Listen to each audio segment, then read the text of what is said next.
Price the Lord brothers and sisters. கர்த்தராகிய இயேசு கிறிஸ்துவின் கிருபையும் இரக்கமும் சமாதானமும் சத்தியமும் என்றென்றும் உங்கள் அனைவரோடும் இருப்பதாக. முதல் வசனமாக 1 கொரிந்தியர் 3வது அதிகாரத்துல 16-17. நீங்கள் தேவனுடைய ஆலயமாய் இருக்கிறீர்கள் என்றும் தேவனுடைய ஆவி உங்களில் வாசமாய் இருக்கிறார் என்றும் அறியாதிருக்கிறீர்களா? ஒருவன் தேவனுடைய ஆலயத்தை கெடுத்தால் அவனை தேவன் கெடுப்பார். தேவனுடைய ஆலயம் பரிசுத்தமாய் இருக்கிறது, நீங்களே அந்த ஆலயம். ஆமென். ஆமென்.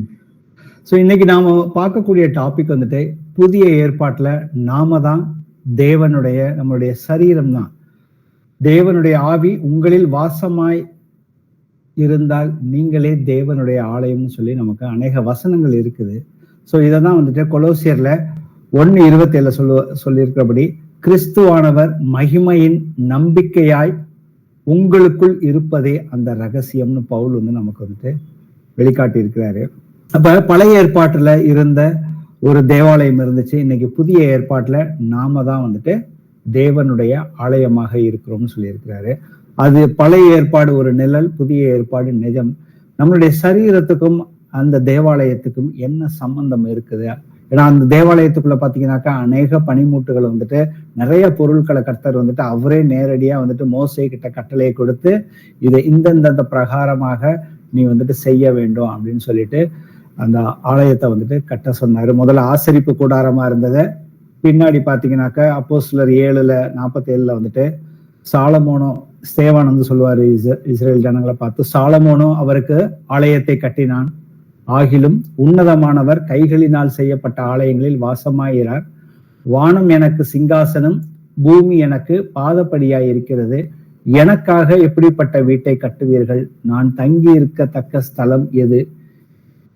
இவைகள் எல்லாவற்றையும் என்னுடைய கரம் உண்டாக்கவில்லையா என்று கர்த்தர் உரைக்கிறார் என்று தீர்க்கதரிசி சொல்லி இருக்கிறானே. அப்ப கர்த்தர் வந்துட்டு கைகளால் கட்டின ஆலயங்கள்ல இல்ல அப்படின்னாக்க எதுக்காக பழைய ஏற்பாட்டுல அவர் ஒரு 1500 வருஷமா வந்துட்டு மோசே காலம் முதல் கொண்டு கர்த்தராகி இயேசு கிறிஸ்து அவர் தன்னைத்தானே நம்முடைய பாவங்களுக்காக பலியாக செலுத்தும் வரைக்கும் வந்து எதற்காக ஆலயம் இருந்தது? அதற்கான ஆசாரியர்களை நியமிக்கப்பட்டு அனுதினமும் சில காரியங்களை கர்த்தர் வந்துட்டு செய்ய சொல்லிக்கிட்டே இருந்தாரு. அது வந்துட்டு இன்னைக்கு நம்மளுடைய சரீரமாகிய ஆலயத்தோட அது எப்படி வந்துட்டு ஒப்பிட்டு பார்க்கணும் அப்படிங்கிறத இன்னைக்கு ஆராய்ந்து பார்ப்போம் வேத வசனங்களை வச்சுட்டு. ஒருவன் தேவனுடைய ஆலயத்தை கெடுத்தால் அவனை தேவன் கெடுப்பார். தேவனுடைய ஆலயம் பரிசுத்தமாய் இருக்கிறது அப்படின்னு வந்துட்டு போட்டிருக்காரு. வாசிப்போம். யோவான்ல 2வது அதிகாரத்துல 14-17 வரைக்கும் வாசிப்போம். தேவ ஆலயத்திலே ஆடுகள், மாடுகள், புறாக்களாகிய இவைகளை விற்கிறவர்களையும் காசுக்காரர் உட்கார்ந்திருக்கிறதையும் கண்டு கயிற்றினால் ஒரு சவுக்கை உண்டு பண்ணி அவர்கள் யாவரையும் ஆடு மாடுகளையும் தேவாலயத்துக்கு புறம்பே துரத்தி விட்டு காசுக்காரருடைய காசுகளை கொட்டி பலகையிலே கவிழ்த்து போட்டு புறா விற்கிறவர்களை நோக்கி, இவைகளை இவ்விடத்திலிருந்து எடுத்து கொண்டு போங்கள், என் பிதாவின் வீட்டை வியாபார வீடாக்காதீர்கள் என்றார். ஆமென். ஆமென்.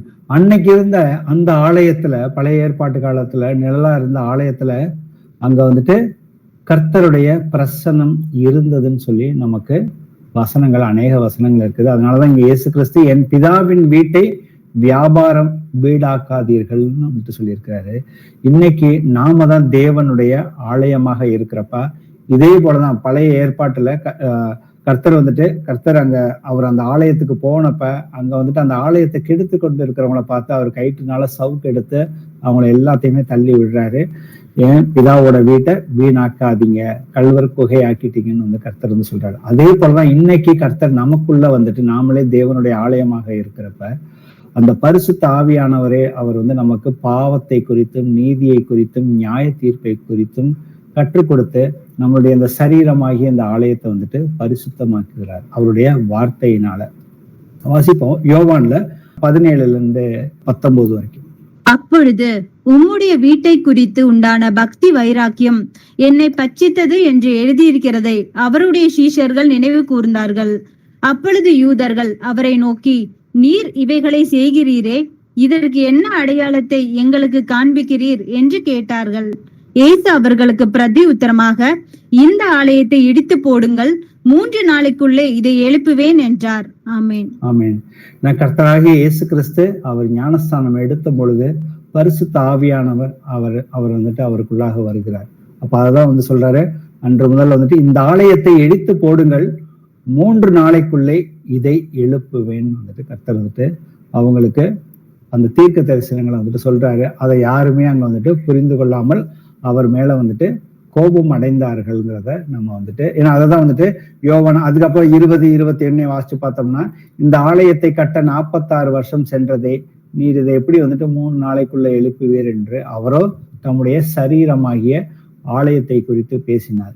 இன்னைக்கு நாம தான் யார் யார் தேவனுடைய ஆவியை பெற்றுக் கொண்டிருக்கிறார்களோ அவர்கள் தான் தேவனுடைய ஆலயமாக இருக்கு. அப்ப பழைய ஏற்பாட்டு காலத்துல கர்த்தராகி இயேசு கிறிஸ்து சிலுவைக்கு போகிற வரைக்கும் அங்க தேவனுடைய பிரசன்னம் அந்த ஆலயத்துல ஆசரிப்பு கூடாரத்துல முதல்ல மோசே இருந்த வரைக்கும், அதுக்கப்புறம் சாலமோன் முதல் ஆலயத்தை கட்டினாரு. அந்த ஆலயம் இடிக்கப்பட்ட பின்பு எஸ்ரா காலத்துல நெகேமியாவை கொண்டு கர்த்தர் அந்த காலகட்டத்துல அந்த 2ஆம் ஆலயத்தை கட்ட வச்சாரு.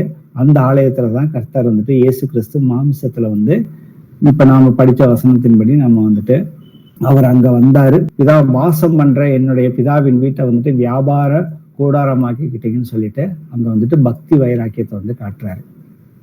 அப்ப பழைய ஏற்பாட்டுல இருந்த ஆலயத்துல எப்படி கர்த்தர் வாசம் பண்ணி இருக்கிறார் அப்படிங்கிறத நம்ம வாசிப்போம். அதுல இருக்கிற ஒவ்வொரு பொருட்களையும் குறிச்சு கர்த்தர் இது எல்லாமே நிழல், அது எல்லாம் எதை குறிக்கிறது அப்படிங்கிறதை நம்ம சிந்திச்சு பார்ப்போம். யாத்திராகமும் 25வது அதிகாரத்துல 8-9.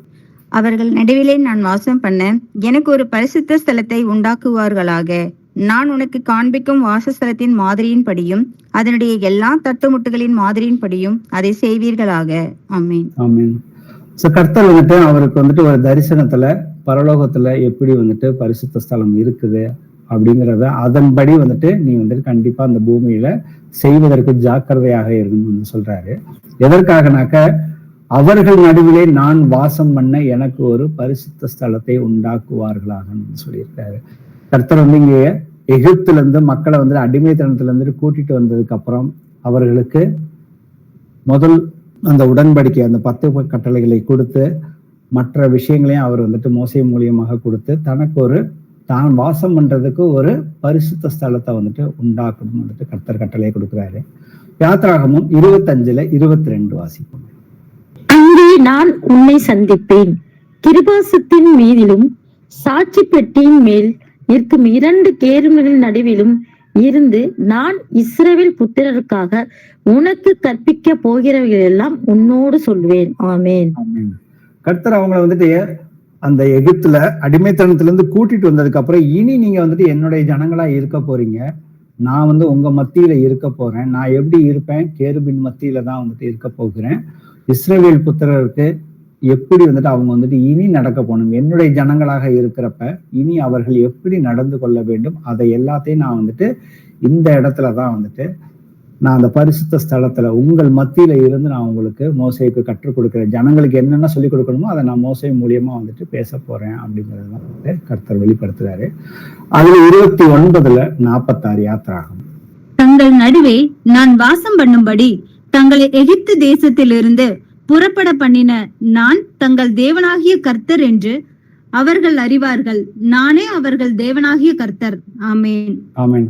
அவர்கள் என்றென்றைக்குமே கர்த்தர் நம்ம கூட தான் இருக்கிறாரு. இவர் தான் நம்மளை ஏன்னா அவர்கள் மோசே 40 நாள் அந்த மலைக்கு ஏறி போனே அவர் வருவதற்கு தாமதம் ஆயிடுச்சுன்னு சொல்லி ஆரோனை கட்டாயப்படுத்தி அவர்கள் ஒரு கன்றுக்குட்டியை செய்ய வச்சாங்க. அவர்கள் எல்லோருமே அந்த நேரத்துல பாவம் செய்து கெட்டு போனார்கள். அன்னைக்கு அநேகர் மரித்தார்கள். கிட்டத்தட்ட 3000 பேர் அந்த பாவம் செஞ்சு மரித்தார்கள்னு போட்டிருக்கு. அப்ப அவர்கள் இதை என்றென்றைக்குமே அவர்களும் அவருடைய தலைமுறை தோறும் அவர்கள் மறக்க கூடாது அப்படிங்கிறதுக்காக கர்த்தர் நான் அவர்கள் மத்தியில நான் வாசம் பண்ணுவதற்கு எனக்கு ஒரு ஸ்தலத்தை உண்டு பண்ணுங்கன்னு சொல்லி இருக்கிறாரு.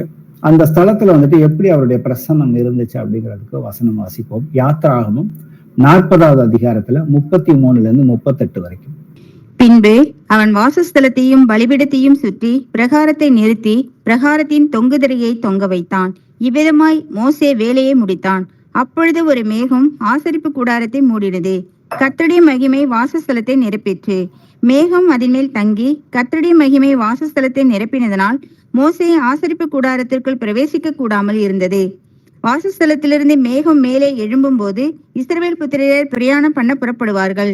மேகம் எழும்பாதிருந்தால் அது எழும்பும் நாள் வரைக்கும் பிரயாணம் பண்ணாதிருப்பார்கள். இஸ்ரவேல் வம்சத்தார் பண்ணும் எல்லா பிரயாணங்களிலும் அவர்கள் எல்லாருடைய கண்களுக்கும் பிரதியட்சமாக பகலிலே கர்த்தருடைய மேகமும் இரவிலே அக்கினியும் வாசஸ்தலத்தின் மேல் தங்கியிருந்தது.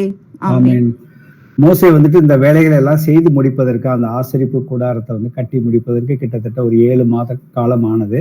அதுக்கப்புறம் அந்த வேலைகள் எல்லாம் முடிந்ததுக்கு அப்புறம் பாத்தீங்கன்னாக்க தேவனுடைய பிரசன்னம் எப்படி இருந்துச்சுனாக்கா, பகல்ல வந்துட்டு மேக ஸ்தம்பமாகவும் இரவுல வந்துட்டு அக்கினி ஸ்தம்பமுமாக தான் வந்துட்டு இருந்துச்சு.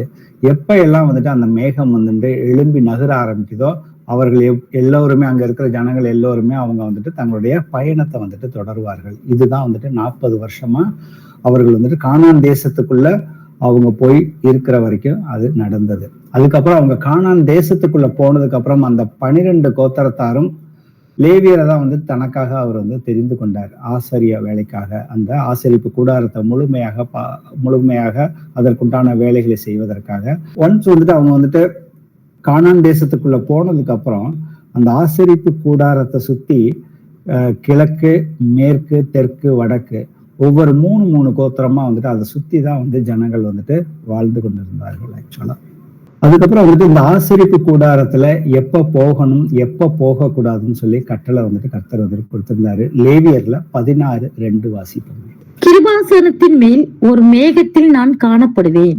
ஆதலால் உன் சகோதரனாகிய ஆரோன் சாகாதபடி பரிசுத்த ஸ்தலத்திலே திரைக்கு உட்புறத்தில் இருக்கிற பெட்டியின் மேலுள்ள கிருபாசன மூடிக்கு முன்பாக சகல வேலையிலும் வர வேண்டாம் என்று அவனுக்கு சொல். ஆமென். ஆமென். சோ இந்த ஆசரிப்பு கூடாரங்கிறது வந்து 3 பகுதிகளாக இருந்தது. முதல் பகுதி பாத்தீங்கன்னா வெளிப்புறம், அதுக்கப்புறம் வந்து ஆசரிப்பு கூடாரம்னு இருந்துச்சு. அதுல வந்துட்டு 2 பிரகாரம் இருந்தது. அந்த முதல் பிரகாரம் வந்து பரிசுத்த ஸ்தலம், 2வது பிரகாரம் வந்துட்டு மகா பரிசுத்த ஸ்தலம். அங்கதான் வந்துட்டு தேவனுடைய பிரசன்னம் இருந்தது. அதுதான் அந்த வசனம் சொல்லுது, நான் வந்து மேகத்தில் காணப்படுவேன். அந்த நேரத்துல வந்துட்டு அவங்க வந்து யாரும் வந்துட்டு உள்ள வரவே கூடாது. குறிப்பா வந்து கட்டளையாவே வந்து கொடுத்திருப்பாரு. ஆரோனும் அவங்களுடைய குடும்பத்தார், வம்சத்தார் மட்டும்தான் வந்துட்டு அவர்கள் வந்துட்டு என்றென்றைக்கும் ஆசாரியர்களா இருந்து அந்த பரிசுத்த ஸ்தலத்துக்குள்ள போக வேண்டும். அதுவும் அந்த மகா பிரதான ஆசாரியர் வருஷத்துக்கு ஒரு முறை தன்னுடைய பாவத்துக்காகவும் இந்த நாட்டு மக்களுடைய பாவத்துக்காகவும் அவர் வந்து பலி செலுத்தி ஒரு மாடையோ ஆடையோ பலி செலுத்திட்டு தான் அந்த ரத்தத்தோட தான் வந்து உள்ள போகணும்னு வந்துட்டு நிறைய வந்துட்டு அந்த லேவியராகமும் யாத்திராகமத்தை நாம வந்து படிச்சோம்னாக்க அதை புரிஞ்சுக்கலாம். கர்த்தர் வந்துட்டு அவர் வந்து பரிசுத்தமுள்ள தேவன். தன்னோட அந்த பரிசுத்தத்துக்குள்ள வந்துட்டு அவருடைய பிள்ளைகள் வந்து பங்கு கொள்ளணும்னாக்க எப்படி இவர்களும் பரிசுத்தமாக இருக்கணும் அப்படிங்கிற காரியங்களை வந்துட்டு அவர் வந்து சொல்லி கொடுக்குறாரு. இதன்படிதான் நடக்கணும். இதை மீறி நடக்கிறவங்க அவர்கள் வந்துட்டு மரித்து விடுவார்கள் என்று போட்டிருக்கணும். சோ இதை குறிச்சுதான் வந்துட்டு எபிரேயர்ல 9வது அதிகாரத்துல முதல் 5 வசனங்களை வாசிப்போம். அன்றியும் முதலாம் உடன்படிக்கையானது ஆராதனைக்கேற்ற முறைமைகளும் பூமிக்குரிய பரிசுத்த ஸ்தலமும் உடையதாய் இருந்தது. எப்படியெனில் ஒரு கூடாரம் உண்டாக்கப்பட்டிருந்தது. அதன் முந்தின பாகத்தில் குத்துவிளக்கும் மேஜையும் தேவ சமூகத்து அப்பங்களும் இருந்தன.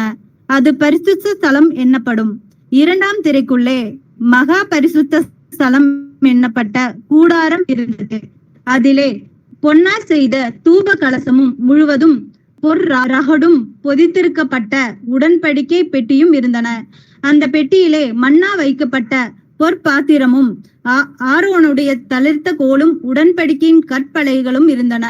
அதற்கு மேலே மகிமையுள்ள கேரோபீன்கள் வைக்கப்பட்டு கிருபாசனத்தை நிழலிட்டு இருந்தன. இவைகளை குறித்து விவரமாய் பேச இப்பொழுது சமயம் இல்லை. ஆமீன். ஆமீன். பவுல் வந்துட்டு இங்க வந்துட்டு விவரமாய் பேசுவதற்கு இப்போது சமயம் இல்லைன்னு வந்து சொல்லியிருக்காரு. இன்னைக்கு நாம கொஞ்சம் வந்துட்டு ரொம்ப விவரமா பேச முடியாது. நமக்கு இருக்கிற அந்த மணி நேரத்துக்குள்ள நம்மளால முடிஞ்ச அளவுக்கு அதை மேலோட்டமாக பார்த்துட்டு நமக்கும் நம்மளுடைய சரீரத்திற்கும் அது எப்படி வந்துட்டு சம்பந்தம் இருக்குதுங்கிறத, நிழலும் நிஜமும் எப்படிங்கிறத மட்டும் இன்னைக்கு வந்துட்டு தியானிக்க போகிறோம். இப்போ இந்த கூடார ஆசரிப்பு கூடாரத்துல 2 பகுதிகள் இருக்கு. அந்த 2 பகுதிக்குள்ள இருந்த அந்த குத்து விளக்கா இருந்தாலும் சரி, மேஜை அந்த மேஜை, அதுக்கப்புறம் தூப கலசம் மற்ற எல்லா பொருட்களுமே பாத்தீங்கன்னாக்கா தங்கத்தாலதான் வந்துட்டு அதை வந்துட்டு கர்த்தர் வந்துட்டு செய்ய சொன்னாரு. ஏன்னா வந்துட்டு கர்த்தர் வந்துட்டு ஏன்னா தங்கத்தை நம்ம உருக்கடாக்கா நமக்கு தங்கம் தான் வந்துட்டு கிடைக்கும். அவ்வளவு ஒரு பியூரிட்டி தான். இருதயத்துல சுத்தம் உள்ளவர்கள் பாக்கியவான்கள், அவர்கள் தேவனை தரிசிப்பார்கள் வந்துட்டு சொல்லியிருக்கிறபடி, அப்ப அந்த ஆசரிப்பு கூடாரம் முழுக்க வந்துட்டு உள்ள வந்துட்டு அங்க இருக்கிற பொருட்கள் எல்லாம் வந்து கர்த்தர் வந்து தங்கத்தினாலதான் வந்துட்டு செய்ய சொல்லியிருக்கிறாரு. கர்த்தர் வந்துட்டு அதுக்கப்புறம் வந்து அவர் ஒரு 7 பண்டிகைகளை வந்துட்டு மோசேக்கு வந்துட்டு இஸ்ரவேல் புத்திரருக்கு வந்து கட்டளையிட்டு இருந்தாரு. அந்த 7வது பண்டிகை தான் வந்துட்டு அந்த கூடார பண்டிகை. அந்த கூடார பண்டிகையை அவங்க வந்துட்டு வருஷத்துல ஒரு தடவை வந்துட்டு கண்டிப்பா வந்துட்டு அவங்க வந்துட்டு கொண்டாடணும்னு சொல்லியிருக்கிறாரு. அது 7வது மாசத்துலதான் அந்த கூடார பண்டிகையை வந்துட்டு அவங்க கொண்டாடணும். இதை குறித்த ஒரு சில வசனங்களையும் வாசிப்போம். லேவியர்ல 23ல 41ல இருந்து 43 வரைக்கும். வருஷந்தோறும் 7 நாள் கர்த்தருக்கு இந்த பண்டிகையை ஆசரிக்க கடவீர்கள். இது உங்கள் தலைமுறை தோறும் செல்ல வேண்டிய நித்திய கட்டளை. 7ஆம் மாதத்தில் அதை ஆசரிக்க வேண்டும். நான் இஸ்ரவேல் புத்திரரை எகிப்து தேசத்திலிருந்து புறப்பட பண்ணின போது அவர்களை கூடாரங்களில் குடியிருக்க பண்ணினதை உங்கள் சந்ததியார் அறியும்படிக்கு 7 நாள் கூடாரங்களில் குடியிருக்க கடவீர்கள். இஸ்ரவேலில் பிறந்தவர்கள் எல்லாரும் கூடாரங்களில் வாசம் பண்ண வேண்டும். நான் உங்கள் தேவனாகிய கர்த்தர் என்று சொல் என்றார். ஆமென். இப்ப கர்த்தர் வந்துட்டு இதுக்கு காரணத்தை சொல்லிட்டாரு. எதற்காக நீங்க வந்துட்டு இந்த கூடார பண்டிகையை கொண்டாடணும் அப்படிங்கிறதுக்கு வந்துட்டு நான் வந்துட்டு உங்களை வந்துட்டு அங்க எகிப்துல இருந்து அங்க அடிமைத்தனத்துல இருந்தீங்க, நீங்க வீடே இல்லாம நீங்க வந்துட்டு எங்க தங்குவதுன்னு இடம் இல்லாத இடத்துக்கு நான் உங்களை கூட்டிட்டு வந்து உங்களை நான் வந்துட்டு தங்க வச்சிருக்கிறேன், உங்க மத்தியில நான் இருக்கிறேன். இதை வந்துட்டு நீங்க வந்துட்டு வருஷத்துல 7 நாள் இதை வந்துட்டு கர்த்தருக்காக இந்த பண்டிகையை வந்துட்டு அவங்க வந்துட்டு கொண்டாடணும்னு வந்துட்டு கர்த்தர் வந்து கட்டளையாவே வந்து கொடுத்திருக்கிறாரு. உபாகமத்துல 16வது அதிகாரத்துல 13, 15 வாசிப்போம். நீ உன் களத்தின் பலனையும் உன் ஆலையின் பலனையும் சேர்த்த பின்பு கூடார பண்டிகை 7 நாள் ஆசரித்து. ஆமென். நீ உன் களத்தின் பலனை அதை எப்படி அனுசரிக்க சொல்றாருனாக்க வந்துட்டு எது எல்லாம் நீ வந்துட்டு சம்பாரிச்சியோ அது எல்லாத்தையும் நீ வந்துட்டு கூட்டி சேர்த்து அங்க வந்துட்டு உன் குமாரரும் குமார்த்தி வேலைக்காரனும் வேலைக்காரியும் அதுக்கப்புறம் அங்க இருக்கிற பரதேசி எல்லோரோட நீ அங்க இருக்கிற லேவியர்களோட சேர்ந்து நீ வந்துட்டு உன்னுடைய பலனை வந்துட்டு பகிர்ந்து அவங்களோட வந்துட்டு நீ கொண்டாடணும்னு வந்து கர்த்தர் வந்து கட்டளையா வந்துட்டு கொடுத்திருக்கிறாரு. ஆனா இந்த பண்டிகை எல்லாமே நிழல்னு வந்துட்டு கர்த்தர் வந்து சொல்லியிருக்கிறாரு. அப்ப நிஜமான பண்டிகையை பார்த்தீங்கன்னாக்கா மத்தேயுல நமக்கு தெரியும் கோதுமையும் அதை வந்துட்டு அதோட களஞ்சியத்துல வந்து கடைசி காலத்துல வந்து கர்த்தர் வந்துட்டு அறுப்பு காலத்தில், ஏன்னா மத்தேயுல 13:30 அறுப்பு காலத்தில் நான் அறுக்கிறவர்களை நோக்கி முதலாவது களைகளை அந்த கோதுமையும் களைகளையும் வந்துட்டு எப்படி வந்துட்டு அவர் வந்துட்டு ஒதுக்குறாரு. களைகளை பிடுங்கி அவைகளை சுட்டிருக்கிறதற்கு கட்டுகளாக கட்டுங்கள், கோதுமையையோ என் களையில் சேர்த்து வையுங்கள் என்பேன் என்று சொன்னான் என்று இந்த வசனம் நமக்கு இருக்குது. இந்த வசனத்தின்படி பாத்தீங்கன்னாக்க கர்த்தர் வந்துட்டு வருகையின் போது பரிசுத்தவான்களோடு தான் வந்துட்டு அவர் வந்துட்டு வருகிறார். எபிரேயர்ல 4வது அதிகாரத்துல போய் பாத்தீங்கன்னாக்கா அந்த இளைப்பாறுதல் காலம் வந்துட்டு இனிமேதான் வரப்போகுதுன்னு சொல்லி கர்த்தர் வந்துட்டு நமக்கு வந்துட்டு அந்த ஒரு நாள் என்பது அந்த 7வது நாள் 1000 வருஷம் அப்படிங்கிறது, அந்த 1000 வருஷம் தான் வந்துட்டு அந்த கூடார பண்டிகையா வந்துட்டு நாம எல்லோருமே அதுல வந்துட்டு பங்கு பெற போகிறோம். கர்த்தருடைய சித்தத்தின்படி நாம நடக்கிற ஒவ்வொரு பிள்ளைகளுமே அதுல கண்டிப்பாக வந்துட்டு கர்த்தர் வந்துட்டு அவரோட வந்துட்டு எடுத்துக்கொள்வார். சோ இததான் வந்து கடைசி அந்த 1000 வருடம் முடிந்ததுக்கு அப்புறமும் என்ன நடக்குதுன்னு பாத்தீங்கன்னாக்க வெளிப்படுத்தின விசேஷம் 21:3. மேலும் பரலோகத்திலிருந்து உண்டான ஒரு பெரும் சத்தத்தை கேட்டேன். அது இதோ மனுஷர்களிடத்திலே தேவனுடைய வாஸ்து ஸ்தலம் இருக்கிறது, அவர்களிடத்திலே அவர் வாசமாய் இருப்பார், அவர்களும் அவருடைய ஜனங்களாய் இருப்பார்கள், தேவன் தாமே அவர்களோட கூட இருந்து அவர்களுடைய தேவனாய் இருப்பார். ஆமென். ஆமென். கர்த்தர் வந்து துவக்கத்துல இருந்தே வந்துட்டு அவர் வந்துட்டு மனிதர்களோட வாசம் பண்ண வேண்டும் என்பதுதான் வந்துட்டு அவருடைய சித்தமாகவே இருந்தது. ஆனா கர்த்தர் எப்பேற்பட்டவர், அவர் வந்து பரிசுத்தம் உள்ளவர். ஆதாம் அவர் படைச்சப்ப பாத்தீங்கன்னாக்கா பரிசுத்தமாக தான் வந்துட்டு ஆதாம் இருந்தான். ஆனா அவனுடைய தெரிந்தெடுப்பதன் மூலியமாக அவனுடைய சாய்ஸ், ஏன்னா கர்த்தர் வந்து நன்மையும் தீமையும் அறியத்தக்க கனியை நீ வந்துட்டு புசிக்கவே வேணான்னு வந்து சொன்னப்ப பாத்தீங்கன்னாக்கா அவன் போய் தன் மனைவியின் பேச்சை கேட்டு அதை வந்துட்டு புசித்தான். சோ அதனால வந்துட்டு கீழ்ப்படியாமையினால வந்துட்டு பாவம் வந்து உள்ள வந்தது. பாவம் உள்ள வந்ததுனால மரணம் வந்துட்டு மனிதர்களுக்கு நேரிட்டு. அப்ப கர்த்தர் வந்துட்டு என்ன சொன்னாரு, நீ வந்துட்டு அந்த கனியை புசிக்கும் நாளிலே சாகவே சாவாய்ன்னு வந்துட்டு கர்த்தர் வந்து சொன்னாரு. அப்ப கர்த்தருக்கு ஒரு நாள் என்பதுங்கிறது 1000 வருடம். அந்த கனியை புசிக்கிற நாளிலேன்னு சொல்லியிருக்கிறது அந்த ஒரு நாள், அந்த நாளை தான் வந்து குறிக்குது. ஆனா அந்த நாள்ல வந்துட்டு அவன் வந்து சாகவே இல்லை. அப்ப கர்த்தருக்கு வந்துட்டு ஒரு நாள் என்பது 1000 வருஷம். ஆதாம் வந்து வாழ்ந்தது பாத்தீங்கன்னா கிட்டத்தட்ட 930 வருஷம் வாழ்ந்தான். ஆனா அவன் வந்து 1000 வருஷத்தை வந்துட்டு தொட முடியல. ஏன்னாக்க பாவத்தின் மூலம் வந்துட்டு மரணம் வந்துட்டு வந்தது. இந்த வசனத்துல பாத்தீங்கன்னாக்கா அவர்களும் அவருடைய ஜனங்களாய் இருப்பார்கள்னு வந்துட்டு போட்டிருக்குது. சோ தேவன் வந்து பரிசுத்த, இதுதான் வந்து பேதுரு சொல்றாரு, உங்களை அழைத்தவர் பரிசுத்தராக இருக்கிறது போல நீங்களும் உங்கள் நடக்கைகள் எல்லாவற்றிலுமே பரிசுத்தராக இருந்தோம்னாக்க என்றென்றைக்குமே நாம வந்துட்டு கர்த்தரோட நம்ம வந்துட்டு அவர் இருக்கிற வண்ணமாகவே நாங்க வந்து எப்பொழுதுமே இருப்போம். ஏன்னா தேவன் வந்துட்டு மனிதர்களை வந்துட்டு படைக்கிறப்ப தன்னுடைய சாயல்ல தான் வந்துட்டு படைத்தாரு. தேவன் ஆவியாக இருக்கிறார், அவருக்கும் ஒரு ஆத்மா இருக்குது. அதே போலதான் நம்ம ஒவ்வொருவரையுமே நம்மளுடைய சரீரத்துல நமக்கு ஆவி ஆத்மாவை வந்து கர்த்தர் வந்து கொடுத்திருக்கிறாரு. இது மூணையுமே நம்ம வந்துட்டு பரிசுத்தமா வச்சுக்கணும் அப்படிங்கிறது தேவனுடைய சித்தமாக இருக்குது. ஆனா மனிதர்கள் வந்துட்டு ஒவ்வொரு காலகட்டத்திலயுமே வந்துட்டு யாருமே வந்துட்டு கீழ்ப்படியாம போனதுனால கர்த்தர் வந்துட்டு இந்த நியாயப்பிரமாணத்தை மோசே மூலியமாக தனக்காக ஒரு ஜனத்தை, ஆபிரகாம் மூலியமாக தனக்கான ஒரு சந்ததியை வந்துட்டு அங்க வந்துட்டு உண்டு பண்ணி 400 வருஷத்துக்கு அப்புறம் அவர்கள் வந்துட்டு அடிமைத்தனத்துல இருந்த பொழுது எகிப்துல அந்த அடிமைத்தனத்துல இருந்து இவர்களை மீட்டெடுத்து, நான் தான் உங்களை மீட்டெடுத்த பரிசுத்தம் உள்ள தேவன், இனி நீங்க வந்துட்டு என்னுடைய சொந்த ஜனங்கள்னு சொல்லி அவர்களுடைய ஒரு 1500 வருஷம் வந்துட்டு இருந்தாருங்கிறத நம்ம பாக்குறோம். ஆனா அந்த 1500 வருஷத்துலயுமே ஒருவருமே வந்துட்டு கர்த்தருடைய வசனத்தின்படி நடக்கல, ஒரு சிலரை தவிர. அப்ப கர்த்தர் வந்துட்டு கொடுத்த அந்த நியாயப்பிரமாணத்தை வந்துட்டு அவரே கர்த்தரே வந்துட்டு தேவன் மாம்சத்துல வெளிப்பட்டு அதை எல்லாவற்றையுமே நிறைவேற்றினார். கர்த்தர் எதை வந்துட்டு அங்க ஆசாரியர்களுக்கும் மற்ற அந்த இஸ்ரவேல் ஜனங்களுக்கும் கட்டளையா கொடுத்தாரோ அதை எல்லாத்தையும் அவரே நேரடியாவே வந்துட்டு முழுமையாக வந்துட்டு நிறைவேற்றினதுக்கு அப்புறம் வந்துட்டு இனி வந்துட்டு பாவத்திற்காக பலி செலுத்த தேவையில்லை அப்படின்னு வந்துட்டு நமக்கு இது எல்லாமே நமக்கு வந்து தெரிஞ்ச விஷயம் தான்.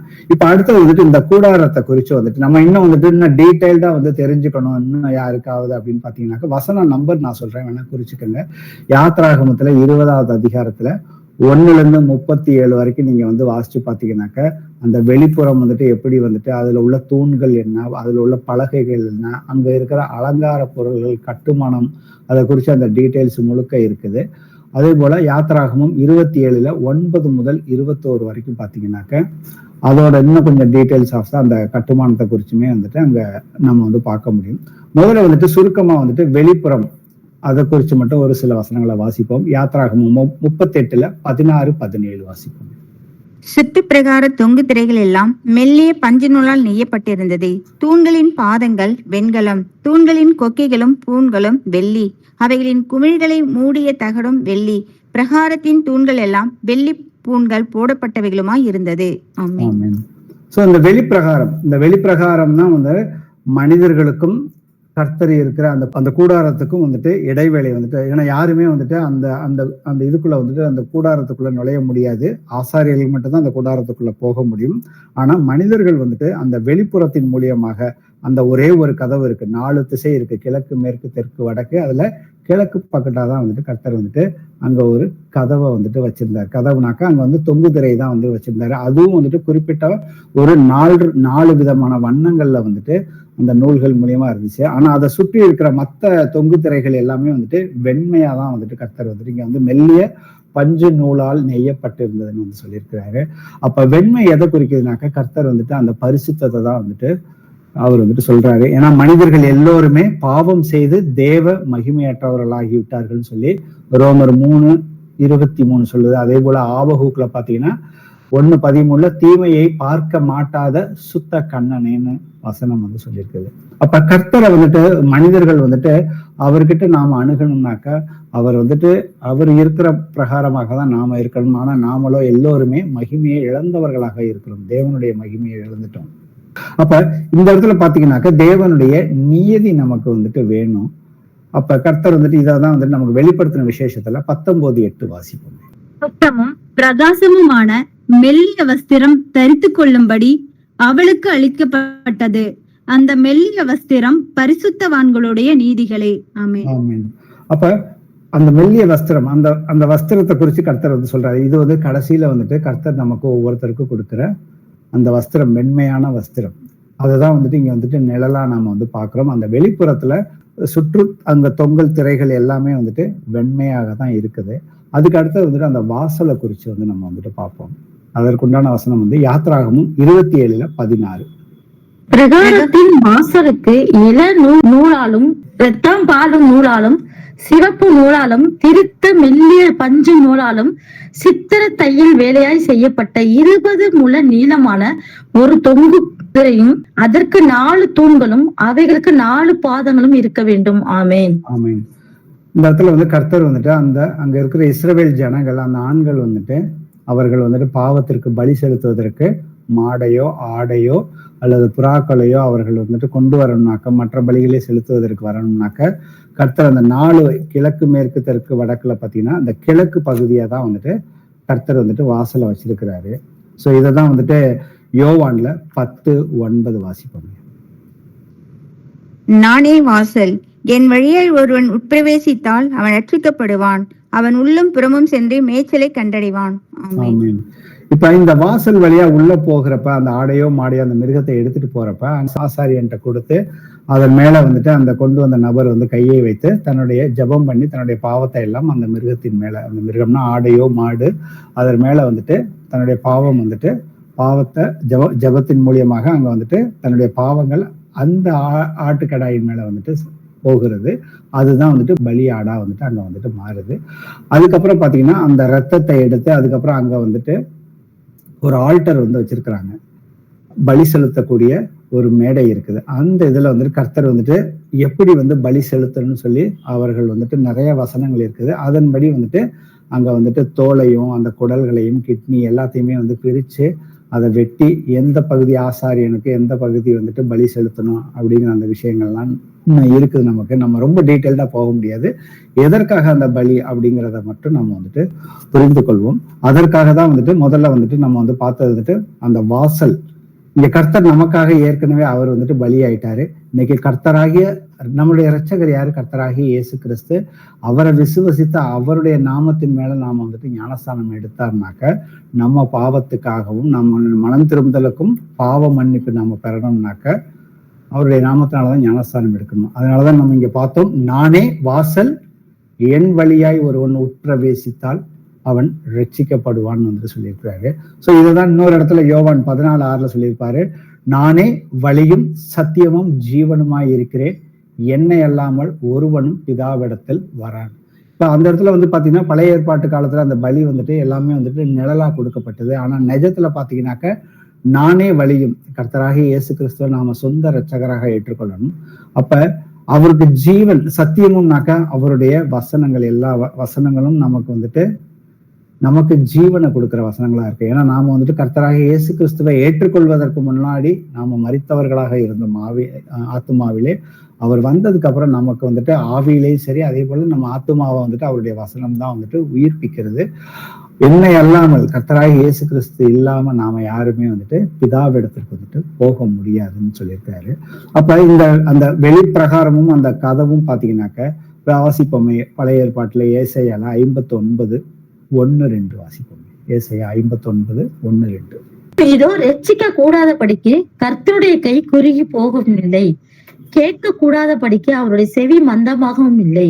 உங்கள் அக்கிரமங்களே உங்களுக்கும் உங்கள் தேவனுக்கும் நடுவாக பிரிவினை உண்டாக்குகிறது, உங்கள் பாவங்களே அவர் உங்களுக்கு செவி கூடாதபடிக்கு அவருடைய முகத்தை உங்களுக்கு மறைக்கிறது. ஆமென். ஆமென். சோ இந்த வெளிப்பிரகாரத்தோட நோக்கமே பாத்தீங்கன்னா பாவிகளாக நாம கர்த்தரை அணுகும் பொழுது நம்ம பாவங்களுக்காக வந்துட்டு நாம அங்க வந்துட்டு பலி செலுத்த வேண்டும். அது அவர்கள் வந்துட்டு வருஷந்தோறும் அவர்கள் வந்துட்டு பண்ணணும். இதை கிட்டத்தட்ட ஒரு 1500 வருஷமாக கர்த்தர் அவரே வந்துட்டு தன்னுடைய பரிசுத்தமான ரத்தத்தை கொடுக்கிற வரைக்கும் இவர்கள் வந்துட்டு அனுதினமும் வந்துட்டு இதை வந்து செய்து கொண்டிருந்தார்கள். ஆனா அந்த மிருகத்தினுடைய ரத்தம் வந்துட்டு அந்த நம்மளுடைய பாவத்துல இருந்து முழு விடுதலை கிடையாது, பூரணம் ஆகாதுன்னு வந்துட்டு வசனம் நமக்கு இருக்குது.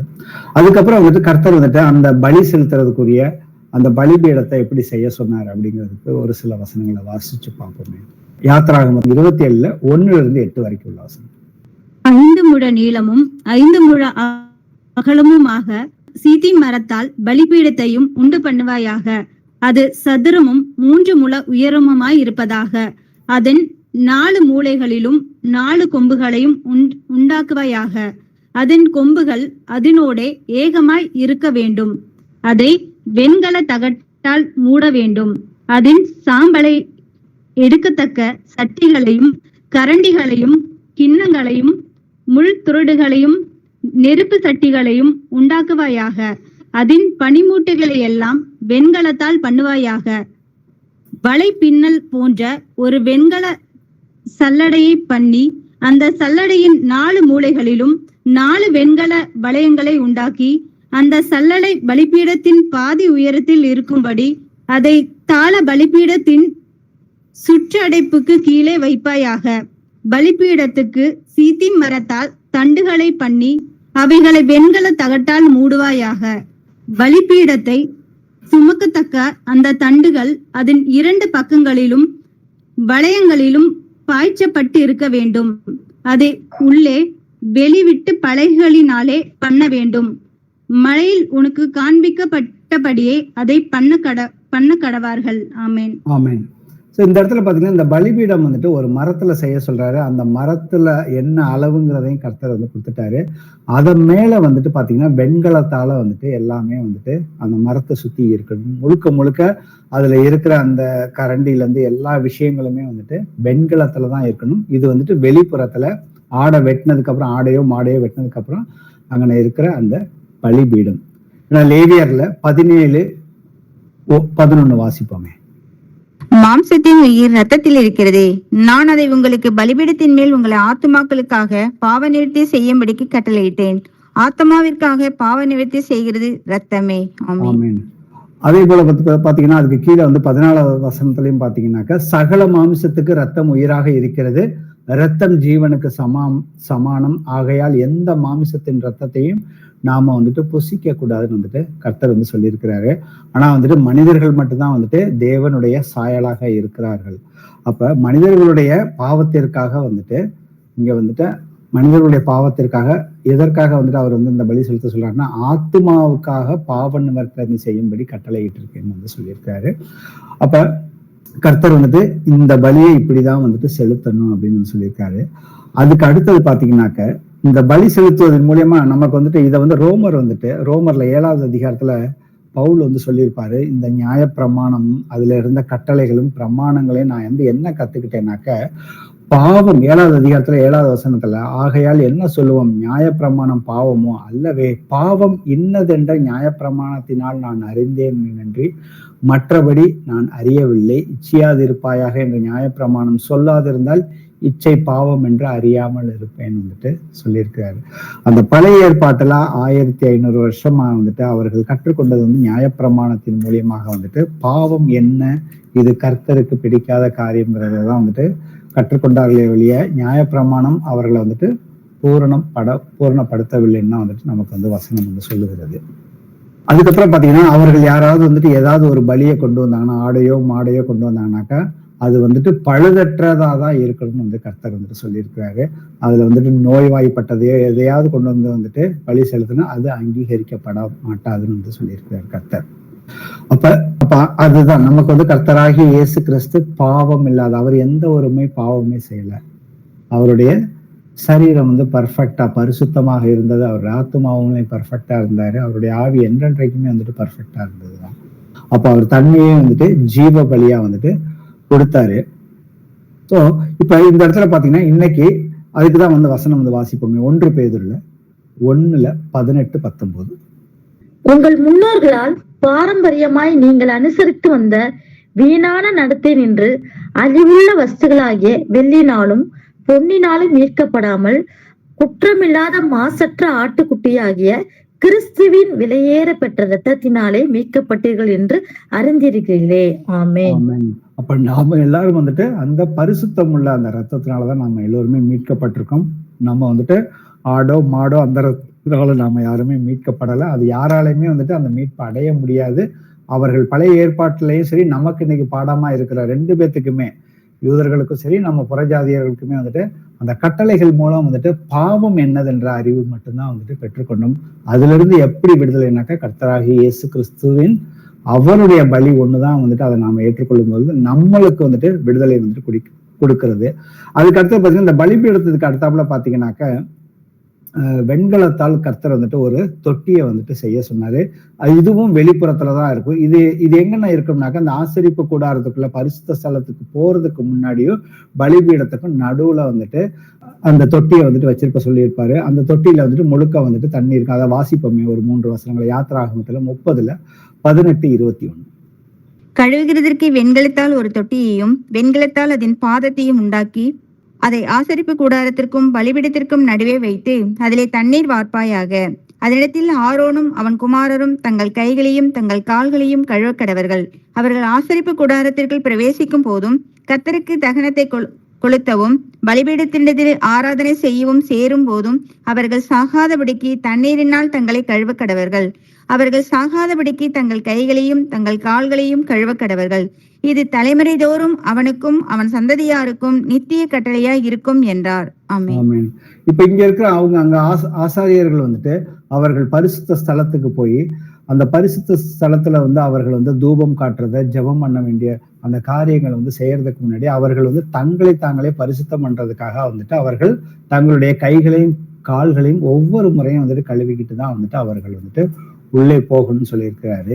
ஸோ இன்னைக்கு இதுவே தான் நமக்கு பாத்தீங்கன்னாக்கா புதிய ஏற்பாட்டிலையும் பாத்தீங்கன்னா கர்த்தர் யோவான்ல 13வது அதிகாரத்துல அவர் தன்னுடைய சீஷர்களுடைய காலை கழுவும் பொழுது பேதுரு சொல்லுவாரு, என்னுடைய கால்களை மாத்திரமல்ல என்னுடைய சரீரம் முழுவதையும் நீங்க கழுவுங்கன்னு சொல்றப்ப கர்த்தர் சொல்றாரு, நான் ஒருத்தர் முழுகினவன் ஒரு தடவை முழுகிட்டா போதும், அதுக்கப்புறம் தன்னுடைய அனுதினமும் தன்னுடைய கால்களை மாத்திரம் கழுவினால் போகும்னு சொல்றாரு.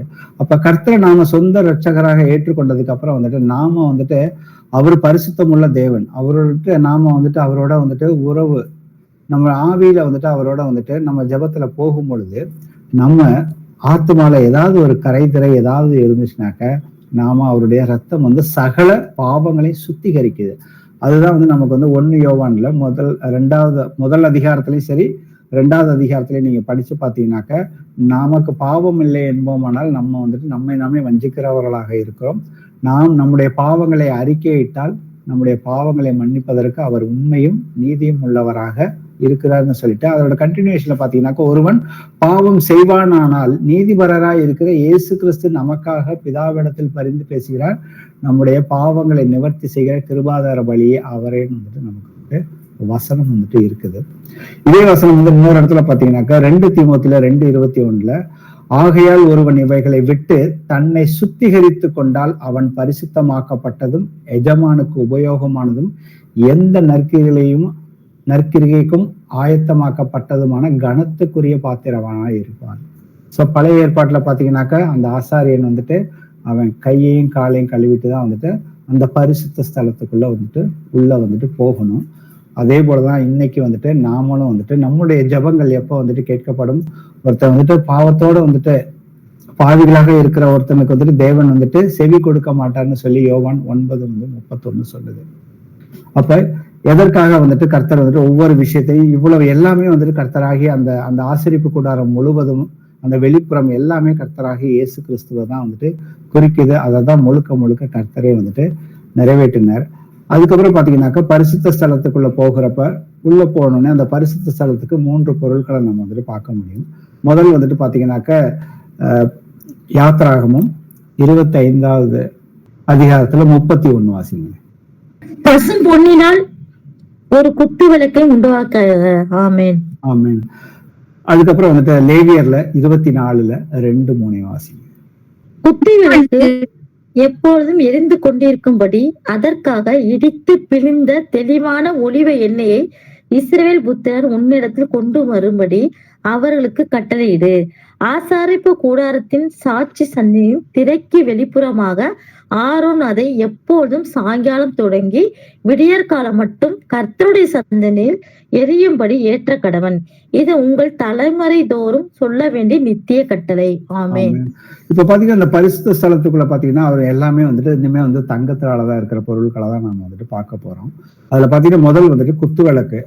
அது வந்துட்டு உள்ள நுழையிறப்ப இடது பக்கத்துல வந்துட்டு இருக்கும். ஆக்சுவலா அந்த குத்து விளக்குக்கு எண்ணெய் வந்துட்டு இவங்க ஒலிவ எண்ணெய் தான் வேணும். அது எப்பொழுதுமே அது வந்துட்டு எரிந்து கொண்டு இருக்கணும். சாயங்காலம் தொடங்கி விடியற்காலம் மட்டும் எப்பொழுதுமே எரிந்து கொண்டு இருக்கணும். இது உங்கள் தலைமுறை தோறும் செல்ல வேண்டிய நித்திய கட்டளைன்னு வந்துட்டு சொல்லியிருக்காரு. அப்ப கர்த்தர் இன்னைக்கு வந்துட்டு அந்த ஆலயம் வந்துட்டு இடிந்து போய்விட்டது. இன்னைக்கு நாம தான் தேவனுடைய ஆலயமாக இருக்கிறோம். அப்ப கர்த்தர் வந்துட்டு அவர் வந்து முதல்ல அவர் தான் வந்துட்டு பரிசுத்த ஆவியை பெற்று அவர் இந்த உலகத்துல வந்தார்ல. யோவான் 1:9 சொல்லுது, உலகத்திலே வந்த எந்த மனுஷனையும் பிரகாசிக்கிற ஒளியே அந்த மெய்யான ஒளி. அதே போல எபேசியர் 5:8 வாசிக்கிறேன். ஒரு காலத்தில் நீங்கள் அந்தகாரமாய் இருந்தீர்கள், இப்பொழுதோ கர்த்தருக்குள் வெளிச்சமாய் இருக்கிறீர்கள். வெளிச்சத்தின் பிள்ளைகளாய் நடந்து கொள்ளுங்கள். ஆமென். ஆமென். அப்ப இன்னைக்கு நாம வந்துட்டு கர்த்தருடைய ஆவியை பெற்றுக்கொண்டவர்கள் அனைவருமே வந்துட்டு வெளிச்சத்தின் பிள்ளைகளாக எப்பொழுதுமே வந்துட்டு இருக்கணும்னு சொல்லியிருக்கார் கர்த்தர். அதனாலதான் வந்துட்டு உங்கள் விளக்குகள் எப்பொழுதுமே வந்துட்டு எரிகிறதாகவே இருக்க வேண்டும் சொல்லியிருக்காரு. அப்ப நம்ம கிட்ட வந்துட்டு அந்த எண்ணெய் இல்லை அப்படின்னாக்க என்ன ஆகும்? நமக்கு ஏற்கனவே வந்துட்டு அந்த 10 கன்னியர்கள் ஓமையில 5 பேர்த்துக்கிட்ட வந்துட்டு எண்ணெய் இல்லை, 5 பேர்த்துக்கிட்ட வந்துட்டு எண்ணெய் இருந்துச்சு.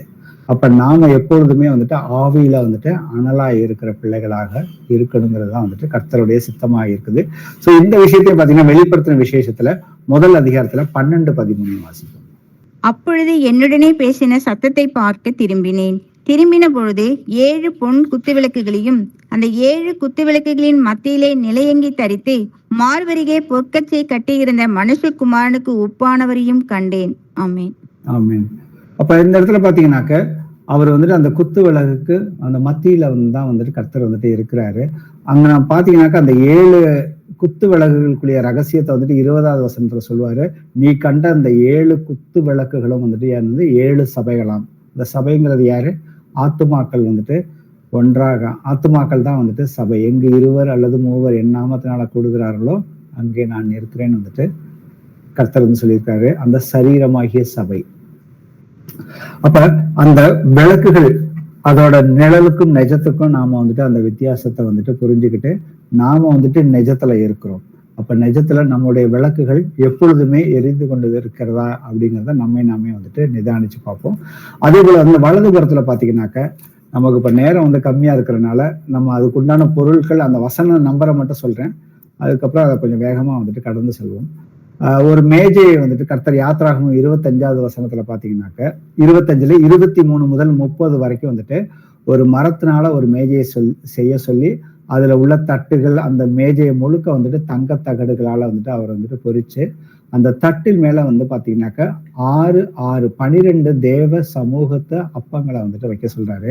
அந்த அப்பங்களை வந்துட்டு கர்த்தர் வந்துட்டு அந்த ஆசாரியர்கள் வந்துட்டு அதை அவங்க வந்துட்டு அங்க இருக்கணும். அதே போல அவங்கதான் அதை வந்துட்டு எடுத்து வந்துட்டு சாப்பிடணும். ஏன்னா இதை குறிச்சு வந்துட்டு கர்த்தர் வந்துட்டு மோசைய, அதாவது ஒரு பரிசேயர்களோட தர்க்கம் வரப்ப வந்துட்டு தாவீது கூட வந்துட்டு தேவ சமூகத்தை அப்பத்தை வந்துட்டு அப்ப சாப்பிட்டானே. ஏன்னா இவங்க வந்துட்டு ஓய்வு நாள்ல வந்துட்டு கதிர்களை வந்துட்டு சாப்பிட்றப்ப அங்க வந்து நீங்க ஓய்வு நாள்ல இப்படி செய்யக்கூடாதுன்னு சொல்றப்ப அதே போலதான் தாவீது வந்து செஞ்சானே அப்படிங்கிறத பாக்குறோம். அப்ப இந்த தேவ சமூகத்து அப்பங்கள் அப்படிங்கிறத பாத்தீங்கன்னாக்க இது வந்துட்டு கர்த்தருடைய அப்பங்கிறது வந்துட்டு அந்த ஜீவனுள்ள அந்த வார்த்தைகள் தான்.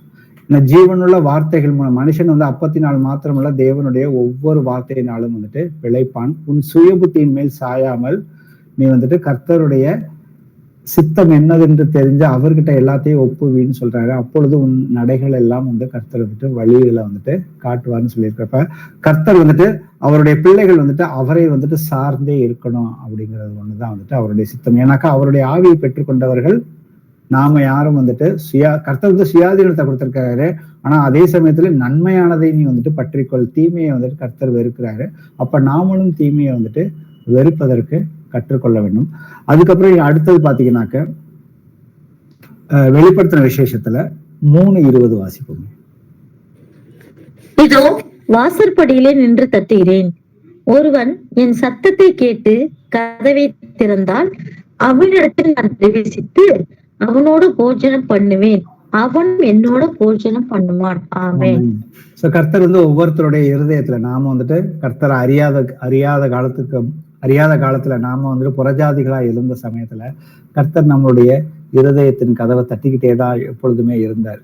அப்ப நம்ம இன்னைக்கு அன்னைக்கு திறந்து கொடுத்ததுக்கு அப்புறம் கர்த்தர் நமக்குள்ளாக நாம இன்னைக்கு அவருடைய வார்த்தைகளை அனுதினமும் நாம போஜனமாக எடுத்துக்கொள்றோம். நாம போஜனமாக எடுத்துக்கொள்ளும் பொழுது, நீ என்னிலும் என் வார்த்தைகள் உன்னிலும் நிலைத்து இருந்தால் நீ கேட்டுக்கொள்வது எதுவோ அது உனக்கு செய்து கொடுக்கப்படும். வேதத்தின் மேல் பிரியமாக இருந்து நீ இரவும் பகலும் நீ தியானிக்கும் பொழுது உன் வழிகள் எல்லாம், நீ செய்யும் காரியங்கள் எல்லாம் எல்லாம் வாய்க்குன்னு கர்த்தர் சொல்லியிருக்காரு. சோ இதைதான் இந்த வசனத்துல நாம பாக்குறோம்.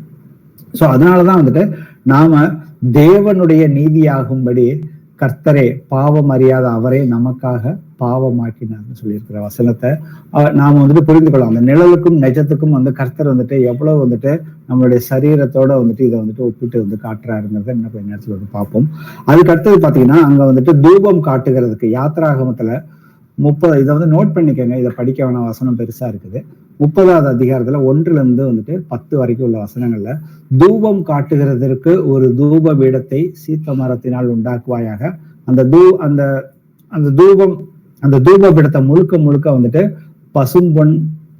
பசும்பொன் அந்த தகடுகளால கொதிக்க சொல்றாரு. அங்க தூபம் காட்டுற அந்த பாத்திரங்களும் தங்கத்துலதான் இருக்கணும்னு கர்த்தர் சொல்லியிருக்காரு. அந்த தூப வர்க்கத்தை எப்படி செய்யணுங்கிறதுக்கு கர்த்தர் ஒரு ஃபார்முலாவே கொடுத்திருக்காரு.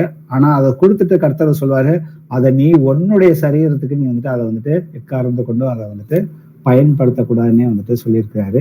இப்ப இந்த இடத்துல தூப கலசம் அப்படிங்கறதுலாம் என்ன அப்படின்னு பார்த்தோம்னா, சங்கீதம் 141:2 வாசிப்போம்.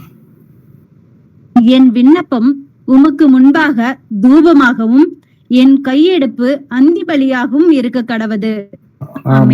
கர்த்தர் சொல்றாரு, நம்மளுடைய ஜபங்கள் தான் தூப கலசம் தூபமா இருக்குதுன்னு கர்த்தர் சொல்றாரு. இத நம்ம புதிய ஏற்பாட்டுல லூக்கால 1 அதிகாரத்துல சகரியா அவன் அந்த ஆசாரியன் ஊழியம் செய்வதற்கு அவன் சீட்டை பெற்றுக்கொண்டு அவன் ஆசிரிப்பு கூடாரத்துக்குள்ள அந்த பரிசுத்த ஸ்தலத்துக்குள்ள போகிறப்ப அந்த வசனத்தை நான் வாசிப்போமே. லூக்கால 1 அதிகாரத்துல 10-11. தூபம் காட்டுகிற வேளையிலே ஜனங்கள் எல்லாரும் கூட்டமாய் வெளியே ஜெபம் பண்ணி கொண்டிருந்தார்கள். அப்பொழுது கர்த்தருடைய தூதன் ஒருவன் பலிபீடத்தின் வலது பக்கத்திலே நின்று அவனுக்கு தரிசனம் ஆனான். ஆமென். அப்ப அந்த தூபம் காட்டுற வேளையில அங்க ஜனங்கள் எல்லாம் என்ன பண்ணுவாங்கன்னாக்க வெளியே இருந்து அவர்கள் ஜெபம் பண்ணி கொண்டிருப்பார்கள் போட்டிருக்காங்க. அப்ப அந்த இடத்துல என்ன ஆக்சுவலா ஆசாரியன் செய்யறான் அப்படிங்கறத லேவியர்ல 4வது அதிகாரத்துல 7வது வசனத்தை வாசிப்போமே.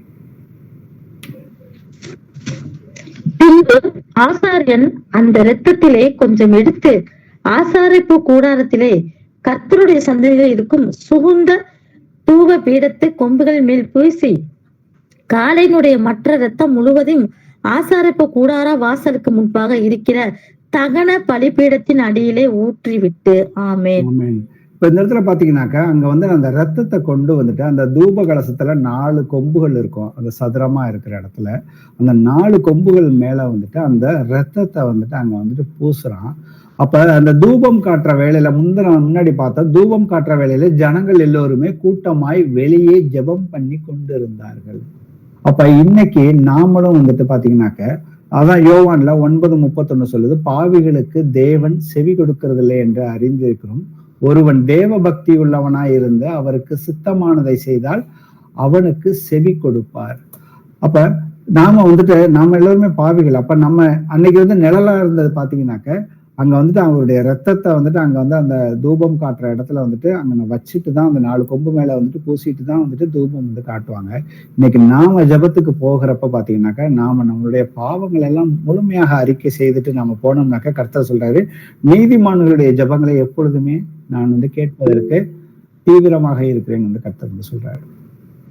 அப்ப இதை நாம முழுமையாக அறிந்து கொண்டு நாம இன்னைக்கு நமக்குள்ள தேவன், நானே தேவனுடைய ஆலயம் அப்படிங்கிறத கர்த்தர் தான் நமக்குள்ள கிறிஸ்துவானவரே மகிமையின் நம்பிக்கையாக நமக்குள்ள இருக்கிறார்.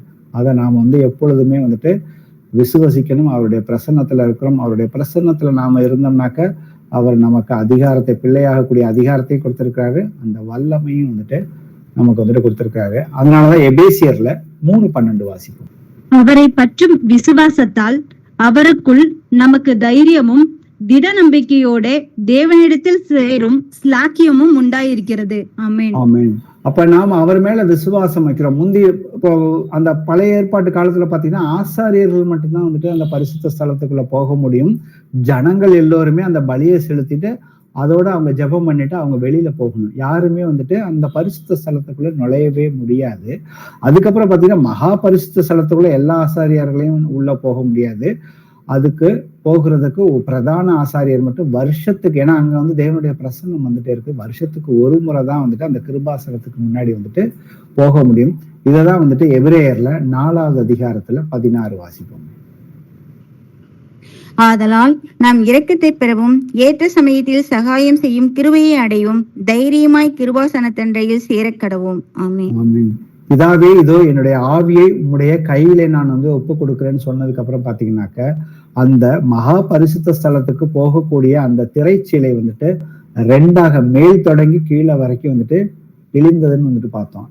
கிழிந்ததுக்கு அப்புறம் என்னாச்சுனாக்க நாம எல்லோருமே யார் யாரெல்லாம் வந்துட்டு அவர் மேல, அவருடைய நாமத்தின் மேல விசுவாசம் வச்சிருக்கிறோமோ, அவர் அப்பா பிதாவே என்று கூப்பிடத்தக்க குமாரனுடைய ஆவியை நமக்குள்ள கொடுத்து நாம தேவனிடத்துல அவருடைய கிருபாசனத்துல வந்து போகிறதுக்கு நமக்கு எல்லா வழியையும் வந்துட்டு கொடுத்துருக்காங்க. அதனாலதான் நீங்க வந்து தைரியமாக இப்ப வரலாம். ஏன்னா பழைய ஏற்பாட்டு காலத்துல வந்துட்டு யாராவது பாவத்தோட அந்த பிரதான ஆசிரியர் உள்ள போனா கூட அங்க வந்துட்டு அவன் வந்து மடிந்து செத்து போயிடுவான்னு சொல்லியிருக்காங்க. ஆனா இன்னைக்கு நமக்கு அந்த மாதிரி இல்லாம கர்த்தர் இன்னைக்கு நம்மளையும் வந்துட்டு ஆசாரியர்களாக வச்சிருக்கிறாரு. அதுக்கு அடுத்தது பாத்தீங்கன்னாக்கா அந்த உள்ள இருக்கிற அந்த மகா பரிசுத்த ஸ்தலம், அந்த மகா பரிசுத்த ஸ்தலத்துல பாத்தீங்கன்னாக்க சாட்சி பெட்டி இருக்கு. அதையும் வந்துட்டு ஒரு மரத்தினாலதான் வந்து கர்த்தர் செய்ய சொல்லி அந்த சாட்சி பெட்டி மேல 2 கேருபீன்களை வந்துட்டு வச்சு அதுக்கு நடுவுல வந்து கிருபாசனத்தை வந்துட்டு வச்சிருக்கிறாரு. அங்கதான் அவருடைய பிரசன்னம் வந்துட்டு இருக்கும். அது வந்துட்டு வெளியில வந்து மேகஸ்தம்பமா வந்துட்டு பகல்ல இருக்கும், இரவுல வந்துட்டு நெருப்பாக வந்துட்டு இருக்குதுங்கிறத நம்ம துவக்கத்திலேயே வந்துட்டு பார்த்தோம். அப்ப இது வந்துட்டு பெட்டிக்கு மேல, பெட்டிக்குள்ள வந்துட்டு ஒரு 3 விஷயங்களை வந்துட்டு கர்த்தர் வந்துட்டு வைக்க சொல்லியிருப்பாரு. முதல்ல வந்து மன்னாவை கர்த்தர் வந்து அவர்களுக்கு 40 வருஷம் வந்துட்டு அவர்கள் கானான் தேசத்துக்குள்ள கால் எடுத்து வைக்கிற வரைக்கும் அவர்களுக்கு வந்து 40 வருஷம் வந்துட்டு அந்த வானத்து அப்பங்களை வந்துட்டு போஷிக்க வந்துட்டு கொடுத்தாரு. அதை அவர்களுக்கு வந்து ஞாபகமா வந்துட்டு அவர்கள் வந்து தலைமுறை பிள்ளைகளுக்கு வந்துட்டு அதை சொல்லணுங்கிறதுக்காக தான் வந்துட்டு அந்த மன்னாவை எடுத்து ஒரு ஜாடியில வந்து தங்கத்தினால செஞ்ச ஜாடியில அந்த சாட்சி பெட்டியின் உள்ள வந்துட்டு வைக்க சொல்லியிருந்தாரு. இன்னொன்னு வந்துட்டு அவர்களுடைய முதலாம் உடன்படிக்கை அந்த 10 கட்டளைகளையும் வந்துட்டு கர்த்தரே வந்துட்டு அந்த பலகையில எழுதி கொடுத்ததே வந்துட்டு உள்ள வைக்க சொல்லியிருந்தாரு. இன்னொன்னு வந்துட்டு ஆரோனுடைய கோல், அந்த தளிர்த்த கோல். ஏன்னா அங்க வந்து 10 அங்க இருந்த கோத்திரங்கள்ல வந்துட்டு ஏன் வந்துட்டு ஆரோன் மட்டும்தான் வந்துட்டு ஆசாரிய ஊழியர் தூபம் காட்டணுமா, நாங்களாம் தூபம் காட்டக்கூடாதா அப்படின்னு சொல்லி மோசையோட அங்க வந்து தர்க்கம் பண்ணப்ப அங்க கர்த்தரே வந்துட்டு ஒவ்வொரு கோத்திரத்தாக்கும் வந்துட்டு ஒவ்வொரு கோலை வந்துட்டு செஞ்சு அந்த கோத்திரத்துடைய பேரை வந்து எழுதிட்டு கர்த்தருடைய சந்நிதியில வைக்கிறப்ப அடுத்த நாள் பாத்தீங்கன்னாக்க ஆரோனுடைய கோள்கள் மட்டும்தான் வந்துட்டு தளிர்த்தது. அந்த கோலையும் வந்துட்டு உள்ள வந்து வைக்க சொல்றாரு. யாரும் வந்து இனிமே வந்துட்டு கலகம் பண்ணக்கூடாதுங்கிறதுக்காக. அப்ப இதெல்லாம் வந்துட்டு எதை குறிக்கிறது அப்படின்னு பாத்தீங்கன்னாக்க அந்த கோல் வந்துட்டு முதல்ல வந்து மன்னாவை எடுத்துக்கிட்டீங்கன்னாக்க கர்த்தர் சொல்றாரு யோவான் 6வது அதிகாரத்துல போய் பாத்தீங்கன்னாக்க நானே வந்துட்டு வானிலிருந்து இறங்கி வந்து ஜீவ அப்பம். அப்ப என்னாலே அன்றி ஒருவனும் பிதாவிடத்தில் வர முடியாதுன்னா நம்ம எல்லோருமே கர்த்தராகிய இயேசு கிறிஸ்துவை முழுமையாக நாம வந்துட்டு விசுவாசிக்க வேணும். அதுக்கப்புறம் வந்துட்டு அவருடைய 10 கட்டளைகள், அந்த 10 கட்டளைகளை வந்துட்டு கர்த்தர் வந்துட்டு அவர் எபிரேயர்ல நம்ம வந்து படிச்சு பார்த்தோம்னாக்க 10வது அதிகாரத்திலே சரி 8வது அதிகாரத்திலே நாம வந்துட்டு படிச்சு பார்த்தோம்னாக்க அந்த நாட்களுக்கு பின்பு நான் அவர்களோடு பண்ணும் உடன்படிக்கையாவது நான் என்னுடைய பிரமாணங்களை அவர்களுடைய இருதயத்திலே வைத்து அவைகளை அவர்களுடைய மனதிலே எழுதுவேன் என்று கர்த்தர் சொல்லுகிறார் என்பதை. அப்ப பாத்தீங்கன்னா அவர் வந்து முதலாம் உடன்படிக்கையில யாருமே வந்துட்டு நிலைச்சு நிக்க முடியல. அதனால வந்துட்டு பலகைகள் எழுதுனதை விட வந்துட்டு நான் வந்துட்டு அவங்களுடைய இருதயத்திலே என்னுடைய பிரமாணங்களை வந்துட்டு வைக்கிறேன்னு சொல்லியிருக்காரு. அதுதான் என் ரத்தத்திலான அந்த உடன்படிக்கை, 2வது உடன்படிக்கை. அப்ப 3வது பாத்தீங்கன்னாக்க அந்த தளிர்த்த கோல். ஆரோன் வந்துட்டு ஆசாரியன். அதே போலதான் இன்னைக்கு நம்மளை வெளிப்படுத்தின விசேஷத்துல நீங்க பாத்தீங்கன்னாலும் சரி 1 பேதுருலையும் நம்ம வந்து பார்த்தோம்னா நம்மளை வந்துட்டு ராஜரீக ஆசாரியர்களாக தான் இன்னைக்கு வந்துட்டு வச்சிருக்கிறாரு. ராஜாக்களும் ஆசாரியர்களும் ஆவிக்குரிய ரீதியில வந்து வச்சிருக்கிறாரு. நாம வந்துட்டு கர்த்தரை வந்துட்டு நாம வந்து உண்மையோடும் ஆவியோடும் தொழுது கொள்றோம். அதே போல கர்த்தரை குறிச்சு புறஜாதிகள்கிட்ட கர்த்தரை ஏற்றுக்கொள்ளாதவர்கள்ட்ட போய் நாம அவரை குறித்து சுவிசேஷமாக வந்துட்டு நாம அறிவிக்கணுங்கிறது தான் வந்துட்டு கர்த்தருடைய சித்தமாக இருக்குது. இப்ப நம்ம பார்த்த இந்த கூடாரம், ஆசரிப்பு கூடாரம், இந்த வெளிப்புறம், உள்புறம், பரிசுத்த ஸ்தலம், மகா பரிசுத்த ஸ்தலம். இன்னைக்கு நாம வந்துட்டு வாசிப்போமே வசனத்துல, ரோமர்ல 12வது அதிகாரத்துல முதல் 2 வசனங்களை வாசிப்போம். அப்படி இருக்கிற சகோதரரே, நீங்கள் உங்கள் சரீரங்களை பரிசுத்தமும் தேவனுக்கு பிரியவுமான ஜீவ பலியாக ஒப்பு கொடுக்க வேண்டும் என்று தேவனுடைய இரக்கங்களை முன்னிட்டு உங்களை வேண்டிக் கொள்கிறேன். இதுவே நீங்கள் செய்யத்தக்க புத்தியுள்ள ஆராதனை. நீங்கள் இந்த பிரபஞ்சத்துக்கு ஒத்த வேஷம் தெரியாமல் தேவனுடைய நன்மையும் பிரியமும் பரிபூர்ணமான சித்தம் என்னதென்று பகுத்து அறியத்தக்கதாக உங்கள் மனம் புதிதாகினாலே மறுரூபமாகுங்கள். ஆமேன். ஆமேன். இப்ப கர்த்தர் வந்து அந்த வெளிப்புறத்துலதான் வந்துட்டு அங்க வந்துட்டு பலி செலுத்தினார்கள். இன்னைக்கு கர்த்தர் சொல்றாரு, என்னுடைய சரீரமே, முதல் வசனம் வாசிச்சோம்ல, தேவனுடைய ஆவி நமக்குள்ள இருக்கிறதுனால நாமளே தேவனுடைய ஆலயமாக இருக்கிறோம். அப்ப தேவனுடைய ஆலயமா இருக்கிறப்ப அந்த பழைய ஏற்பாட்டுல பாத்தீங்கன்னா அங்க வந்துட்டு பலி செலுத்தணும். இங்க நாம வந்துட்டு நம்மளுடைய சரீரத்தை தான் வந்துட்டு தேவனுக்கு வந்துட்டு ஜீவ பலியாக ஒப்பு கொடுக்க வேண்டும் வந்து கர்த்தர் சொல்லியிருக்கிறாரு. அடுத்தது பாத்தீங்கன்னாக்கா 2வது விஷயம், இதை வந்து நீங்க வந்து எப்படி செய்ய முடியும் அப்படிங்கறதான் அடுத்த கேள்வி வரப்ப, நீங்கள் வந்துட்டு உங்க சரீரத்தை ஜீவ பலியா எப்ப கொடுக்க முடியும்னாக்க, நீங்கள் இந்த பிரபஞ்சத்திற்கு ஒத்த வேஷம் தெரியாமல் தேவனுடைய நன்மையும் பிரியமும் பரிபூர்ண சித்தம் இன்னதென்று பகுத்தறியத்தக்க உங்கள் மனம் புதிதாகிறதுனாலே மறுரூபம் ஆகுங்கள். அப்ப இந்த இடத்துல பாத்தீங்கன்னாக்க எப்படி நீங்க தேவனுடைய சித்தத்தை வந்து தெரிந்து கொள்ள முடியும்னாக்கா, அந்த பரிசுத்த ஸ்தலத்துக்குள்ள பாத்தீங்கன்னாக்க அந்த 3 விஷயங்கள் இருக்குது. அங்க தேவ சமூகத்து அப்பங்கள் இருக்கு, அங்க வந்து தூப கலசம் இருக்குது, இங்க வந்துட்டு விளக்குகள் வந்துட்டு இருக்குது. அப்ப நாம வந்துட்டு இது வந்துட்டு அந்த பரிசுத்த ஸ்தலத்தை வந்துட்டு எதை குறிக்குதுனாக்க, நம்மளுடைய கர்த்தர் வர்ற அன்னைக்கு உங்கள் ஆவி, ஆத்துமா, சரீரம் இது வந்து குற்றமற்றதாக காக்கப்படுவதாகன்னு சொல்லி 1 தெசலோனியர் 5:23 வந்து சொல்லுது. இதுல முதல் பகுதி, 3வது விஷயமா நம்ம சரீரத்தை ஜீவ பலியா கொடுக்கணும். அதற்கு பாத்தீங்கன்னா நம்மளுடைய ஆத்துமாவை தான் அந்த பரிசுத்த ஸ்தலத்தை நோக்கி வந்துட்டு போகுது. அப்ப அந்த என்னுடைய ஆத்துமாவுடைய ஒரு செயல்பாடு, 3 செயல்பாடுகள்ல ஒரு செயல்பாடு தான் வந்துட்டு நம்மளுடைய மனம். அதுக்கு அடுத்த செயல்பாடுகள் நம்மளுடைய உணர்வுகள், அதுக்கு அடுத்தது பாத்தீங்கன்னா நம்மளுடைய விருப்பங்கள், ஆசைகள்னு சொல்றான். இதுல நம்மளுடைய மனம் அறிவு சார்ந்த விஷயங்கள். அப்ப தேவனை அறிகிற அறிவுல நாம வந்துட்டு அனுதினமும் வந்து வளரணும். அப்படி வளரும் பொழுதுதான் வந்துட்டு நமக்கு மனதுக்குள்ள வந்துட்டு நம்ம பழைய கர்த்தரை ஏற்றுக்கொள்ளறதுக்கு முன்னாடி நம்மளுடைய மனசும் மாமிசமும் விரும்பினதைவே நாம வந்துட்டு செஞ்சு கோபாக்கினையின் பிள்ளைகளாக இருந்தோம். அப்ப மனசும் மாமிசமும் விரும்பினதை செஞ்சோம்னா அப்ப வந்துட்டு நம்மளுடைய ஆவி வந்துட்டு யாரோட கலந்து இருந்ததுன்னு சொல்லி எபேசியர் 2வது அதிகாரத்துல போய் பாத்தீங்கன்னாக்க, பிரபஞ்சத்தின் அதிகார பிரபுவாகிய ஆவிக்கேற்ற பிசாசின் ஆவியோட நம்மளுடைய ஆவி வந்துட்டு கலந்து இருக்குது. ஆனா இன்னைக்கோ கர்த்தரோட இசைந்து இருக்கிறவன் அவருடனே கூட ஒரே ஆவியாக இருக்கிறான். அவன் வந்து மறுபடியும் பிறந்ததுக்கு அப்புறம் பாத்தீங்கன்னாக்கா அவனுடைய ஆவி வந்துட்டு பர்ஃபெக்டா இருக்குது. தேவனால் பிறந்தவன் எவனும் பாவம் செய்யான், ஏனெனில் அவருடைய வித்து அவருக்குள் இருக்குது. அவனுக்குள்ள இருக்கிறதுனால அவன் வந்து பாவம் செய்ய மாட்டான். இப்ப அவனுடைய ஆவி, நம்முடைய ஆவி இன்னைக்கு வந்துட்டு பர்ஃபெக்டாக வந்துட்டு இருக்குது. அப்ப நாம வந்துட்டு என்னுடைய ஆத்துமாவுடைய ரட்சிப்பு தான் வந்து நான் நிறைவேறுவதற்கு நான் வந்து இன்னமும் வந்துட்டு பிரயாசப்படணும். அப்ப என்னுடைய மனம் வந்துட்டு புதிதாகிறதுனாலே, அப்ப அந்த பரிசுத்த ஸ்தலத்துக்குள்ள அந்த தேவ சமூக தப்பங்கள் தான் வந்துட்டு கர்த்தருடைய வார்த்தைகள். அந்த வார்த்தைகளை நான் அனுதினமும் நான் வந்து உட்கொண்டு என்னுடைய தூப கலசமாகி அந்த ஜபத்துல நான் வந்து பங்கு பெறும் பொழுது பாத்தீங்கன்னாக்க, கர்த்தர் என் ஜபத்துக்கு எல்லாமே பதில் கொடுத்து அவருடைய சித்தத்தின்படி நம்மளை வந்து வழி நடத்துவாரு. அப்ப என்னுடைய நடவடிக்கைகள் எல்லாவற்றிலும் நீங்கள் வந்து பரிசுத்தமாக இருங்கிறப்ப கர்த்தர் வந்துட்டு நம்மளை வந்துட்டு உப்பாகவும் வெளிச்சமா வச்சிருக்கிறாரு. உங்கள் விளக்குகள் எப்பொழுதுமே எரிகிறதாகவும் இருக்கும், அது என்ன குறையவே கூடாது. அதுதான் வந்துட்டு அந்த மகா அந்த பரிசுத்த ஸ்தலத்தோட நம்மளுடைய ஆத்மாவை வந்துட்டு நம்ம வந்துட்டு ஒப்பிட்டு வந்து நிழலுக்கு நிஜத்துக்கு நம்ம வந்துட்டு பார்க்க முடியும். அதுக்கப்புறம் பாத்தீங்கன்னா இன்னைக்கு அந்த திரை வந்து கிழிந்து விட்டது. மகா பரிசுத்த ஸ்தலத்துக்குள்ள தேவனுடைய பிரசன்னம் வந்து இருக்குது. அது ஆவியை குறித்த விஷயம். தேவன் ஆவியாக இருக்கிறார். அவரை தொழுது கொள்ளுகிறவர்கள் நீங்கள் வந்துட்டு உண்மையோடும் ஆவியோடும் தொழுது கொள்ள வேண்டும் வந்து கர்த்தர் வந்து சொல்றாரு. அப்ப நம்மளுடைய ஆவியின் மூலமா தான் வந்துட்டு கர்த்தரோட வந்துட்டு ஐக்கியப்பட முடியும். அது வந்துட்டு ஜபத்தின் மூலியமாக மட்டும்தான். அவருடைய வார்த்தை தெரிந்தால் மட்டும்தான் வந்துட்டு தேவனுக்கு பிரியமான ஜபத்தை நம்மளால வந்துட்டு செய்ய முடியும். அப்படி இல்லைனாக்க மாம்ச சிந்தையோட தான் நம்மளுடைய ஜபங்கள் இருக்கும். அதுக்காக தான் பரிசுத்த ஆவியானவர் ரோமர் 8வது அதிகாரத்துல சொல்லியிருப்பாரு, நீங்க உங்களுக்கு ஜபம் பண்ண தெரியாது, அப்ப பரிசுத்த ஆவியானவரே உங்களுக்கு ஜபத்துல வந்துட்டு உதவி செய்யறாரு. அப்ப நான் சொல்லுகிற வசனங்கள் ஆவியும் ஜீவனுமாக இருக்குதுன்னு வந்து கர்த்தர் வந்து சொல்லியிருக்காரு. அப்ப அவருடைய வசனம் எனக்கு தெரிந்தால் மட்டும்தான் வந்துட்டு நான் வந்து புத்தியுள்ள ஆராதனை செய்ய முடியும். தேவனோட வந்துட்டு நான் அவரோட ஆவியோட வந்துட்டு ஒரே ஆவியாக இருக்கிறேன்னு சொல்லியிருக்காரு. அதனாலதான் வந்துட்டு பரலோகத்துல செய்யப்படுவதில் போல பூலோகத்திலும் செய்யப்படுவதாக சொல்லியிருக்காரு. எபேசியர் 2:7 சொல்லுது, கிறிஸ்து இயேசுவுக்குள் நம்மை அவரோட கூட எழுப்பி உன்னதங்களிலே அவரோட கூட உட்காரமும் வந்து செய்திருக்கிறார்.